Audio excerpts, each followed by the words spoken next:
bienvenue dans cette nouvelle émission d'Objectif Aquitaine. Aujourd'hui, nous avons le plaisir d'accueillir Bruno Duplantier. Bonjour. Bonjour. Vous êtes le directeur d'Immobilière Sud-Atlantique. Alors j'aimerais qu'on démarre par une question toute simple. C'est une simple présentation de la société. Vous êtes basé à Bordeaux, mais pas que. Vous êtes spécialisé dans les appartements, les maisons, les terrains, les locaux professionnels également. Donc une vaste compétence immobilière. Est-ce qu'on peut détailler un petit peu tout ça ?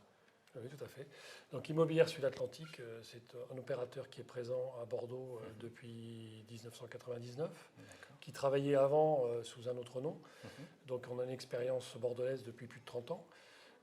On est filiale du réseau Procivis, présent à Bordeaux au travers de Procivis Les Prévoyants, à Bayonne au travers de Procivis Aquitaine Sud. On produit essentiellement du logement en accession à la propriété. On fait aussi du lotissement et de l'aménagement avec une production annuelle cette année de 300 logements et d'environ 80 lots de terrain à bâtir. On est aussi aménageur puisqu'on a des opérations comme une ZAC à la Brède. On a aménagé ces dernières années une grande opération de 15 hectares à Pau sur lequel on a développé 40 000 m² Sean avec des produits très divers qui vont du lotissement classique à la résidence hôtelière, la zone commerciale, donc un savoir-faire assez diversifié. Si je devais préciser notre cible de clientèle, c'est essentiellement primo-accédant avec des objectifs qui sont de servir, de produire du logement pour le plus grand nombre et à des prix maîtrisés. D'accord. Alors quel est votre périmètre géographique, puisque vous êtes basé, vous le disiez, à Bordeaux, mais vous êtes aussi implanté à Bayonne et à Pau? Alors périmètre géographique, c'est Aquitaine-Charente-Maritime, avec trois grands pôles qui sont la Cube, bien évidemment, la Côte Basque et le Sud-Land, et où on réalise une centaine de logements par an, et Pau, où on réalise aussi une cinquantaine ou une petite centaine de logements par an. D'accord. Est-ce que sur ce périmètre, on peut citer une, voire deux opérations qui, à vos yeux en tout cas, sont particulièrement emblématiques finalement de ce que vous faites? Alors, je pourrais vous parler d'une opération qui s'appelle l'Écrin Vert à Senon, que l'on vient de livrer au mois de juin dernier, qui est une opération de 120 logements en zone en rue, pour laquelle on a eu le Grand Prix régional en 2011. Donc c'est une, je dirais, une carte de visite importante pour nous parce qu'elle montre notre savoir-faire à la fois en termes de qualité de produits et en termes de maîtrise des coûts. D'accord. Globalement, la plupart des promoteurs s'accordent à dire que le premier semestre de cette année n'est pas si mauvais en fin de compte.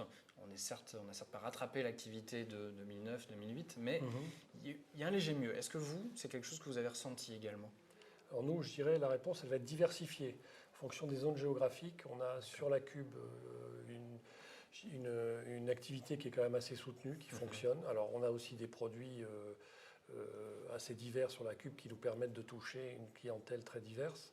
Donc on a par exemple un programme très haut de gamme rue Mandron qui s'appelle l'Orangerie, où là on touche une clientèle haut de gamme, et après, on a d'autres programmes très diversifiés un peu partout dans la Cube, mais on va jusqu'à des programmes de primo-accession comme Urban Park à Senon, où on touche du primo-accédant avec des T2 à partir de 110 000 euros. D'accord. Alors après, sur le reste de l'Aquitaine, je dirais que la Côte Basque continue à fonctionner, même si ça marche moins qu'il y a quelques années, et Pau est depuis plusieurs mois pratiquement à l'arrêt. Donc on a plus de difficultés sur Pau. Comment vous l'expliquez d'ailleurs? Je ne sais pas.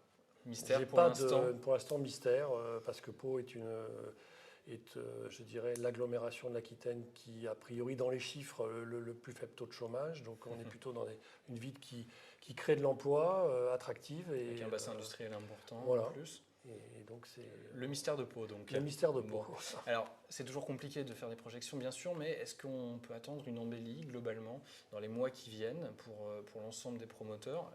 Est-ce qu'on craint peut-être aussi qu'il y ait une forme d'attentisme? On sait qu'il y a des élections qui se profilent, on sait que c'est jamais un bon moment pour les promoteurs. Globalement, comment vous voyez un petit peu l'avenir? Je dirais qu'il n'y a pas de vision très claire de l'avenir. Donc nous, notre cœur de métier, c'est toujours de faire des logements à des prix maîtrisés. Ça, on sait que c'est un produit qui fonctionne, qui a de la demande. Donc on continue à travailler sur ce type de projet. Maintenant, le marché a été fortement soutenu ces dernières années par l'investisseur, qui s'est désintéressé qui est parti du marché ces dernières années, qui revient un petit peu depuis début septembre.